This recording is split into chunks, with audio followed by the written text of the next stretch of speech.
একজন বিদ্যার্থী সর্বদা নতুন উৎসাহ নিয়ে তার বিদ্যালয়ে পৌঁছয়।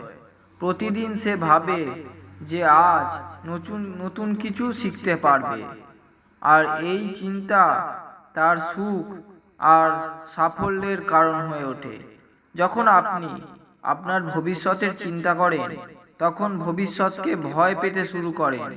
ভবিষ্যৎকে নিয়ে ভয় পাওয়া এটা তো স্বাভাবিক, কিন্তু তার থেকেও উত্তম হলো যে জীবনের প্রতিটি মুহূর্তকে শিক্ষার মতো করে গ্রহণ করা, নতুন অভিজ্ঞতা অর্জন করা। জলের গুণ হলো অগ্নিকে নিভিয়ে দেওয়া, কিন্তু যখন সেই জল একটি মাটির পাত্রে রেখে দেওয়া হয়, তখন সেই জল তৃষ্ণা নিবারণ করে, অধিক মিষ্টি এবং শীতল হয়ে যায়। এটাই হলো পার্থক্য গুণ ও শিক্ষার মধ্যে। ব্যক্তি জ্ঞান যে কোনো জায়গা থেকে পেতে পারে, গুণ অর্জন করতে পারে, কিন্তু শিক্ষার জন্য আধার চায়, অর্থাৎ গৃহ ও পরিবার প্রয়োজন।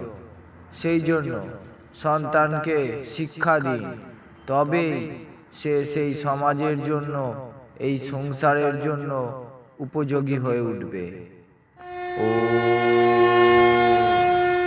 দিক সম্পর্কে জ্ঞান ছাড়া যখন কোনো নাবিক সাগরে নামে, তখন নৌকো যতই সুদৃঢ় হোক না কেন, সে পথ ভ্রষ্ট হয়েই যায়।